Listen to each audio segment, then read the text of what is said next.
This is TOS Television, your digital first Pan-African news network. I am Ruwa Panao, and this is Africa Now. President Muhammadu Buhari, who is currently in Paris, met with French President Emmanuel Macron and his wife Brigitte at the Élysée Palace on Monday. The two leaders will discuss the shortfalls from the coronavirus pandemic and getting reliefs, especially for countries with increased debt burden. The growing security threats in the Sahel and Lake Chad region, political relations, economic ties, and climate change will also be looked into. In a related development, in an effort to support the Sudan's transitional leadership and help its crippled economy in recovering, French President Emmanuel Macron has cancelled the country's $5 billion debt to France at the Financing Africa Summit in Paris. Addressing a news conference, Macron said a global process of reduction of Sudan's debt should be formally launched by the International Monetary Fund by the end of June. He added that France will also provide a $1.5 billion loan to clear Sudan's arrears to the IMF. On matters of security and bilateral relations, Rwandan President Paul Kagame on Monday says France's acceptance of responsibility in the 1994 genocide marks a big step forward to repairing the relationship between the two countries. In March, a 15-member commission established by President Emmanuel Macron concluded that France bore heavy and overwhelming responsibilities and had been blind to genocide preparations. Kagame, in an interview with French state-owned international news television network based in Paris, says he will be able to forgive the past and move forward, but maybe not forget. Uganda has agreed to share intelligence with the Democratic Republic of Congo to combat Islamist rebels in Congo's East violence that killed hundreds of people last year. Last week, Congo's government disclosed that the Ugandan and Congo armies were setting up an operations center in eastern Congo for a joint offensive against Islamist rebels known as the Allied Democratic Forces ADF, TOS News gathered. The ADF is a rebel group in the DRC and Uganda, whose operation started in the late 1990s, killed 850 people in 2020 alone, according to the United Nations. On the discourse surrounding gender-based violence, the United Nations Women's Rights Committee found that South Africa's low levels of prosecution and conviction in domestic violence cases exposed survivors to repeated abuses and resulted in the violation of women's fundamental rights. According to official figures, out of 143,824 requests for protection orders in 2018 to 2019, only 22,211 were granted, according to the report published on Monday. Some recommendations by the committee include effective law enforcement, policies ensuring adequate access to justice, protection and victim support services, and measures dismantling patriarchal attitudes and discriminatory stereotypes that legitimize domestic violence. This is your digital first Pan-African news network, TOS Television. You're watching Africa Now. We move to business after the break. Do stay tuned.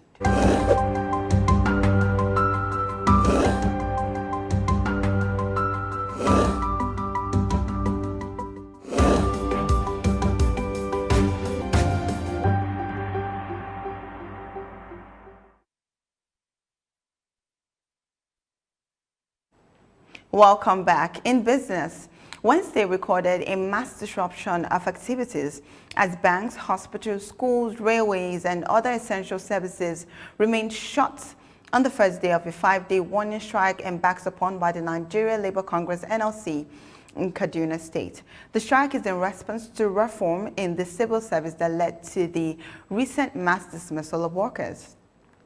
Addressing members of the unions at the NLC Secretariat, the national president, Comrade Ayuba Waba, placed emphasis on the fact that there will be no retreat nor surrender by the organized unit until their demands are acceded to by the governor. The African Union Development Agency, NEPAD, NEPAD, and the EcoBank Group are set to proceed with the financing phase of building resilience against the economic shock triggered by the COVID-19 pandemic on MSMEs as from 27 May 2021. According to Amine Idris Adum, NEPAD's Director of Program Delivery and Coordination Directorate, micro, small and medium enterprises stand as the biggest engines of economic growth, innovation, development and social transformation. Kenyans in the diaspora have sent 122.69 billion shillings in remittances, which amounts to $1.13 billion in 4 months, regardless of the economic setback felt globally by the COVID-19 pandemic. The United States, Europe, and North America continues to be the largest sources of remittances into Kenya, accounting for 57.2% of remittances in April 2021, according to the Central Bank of Kenya, CBK. This growth in remittances keeps Kenya at the top position in Eastern Africa on diaspora remittances. This is your digital first Pan-African news network, TOS Television. You're watching Africa Now. For more stories coming your way after the break, do stay tuned.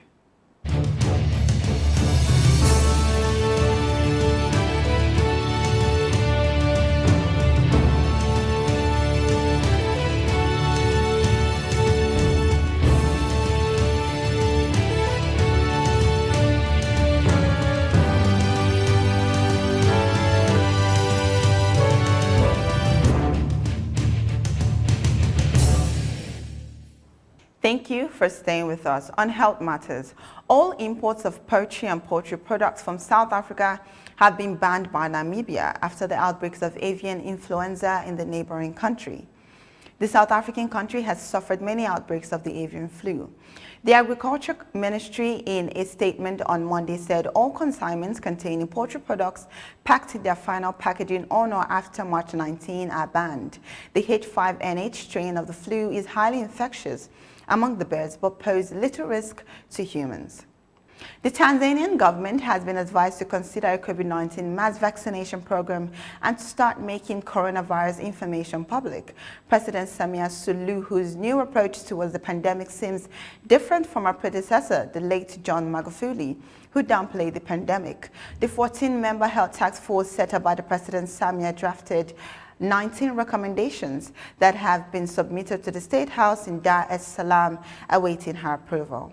Away from developments on COVID-19 to the judicial sector, Sudan has announced the resignation of its chief prosecutor and sacked the head of the judiciary.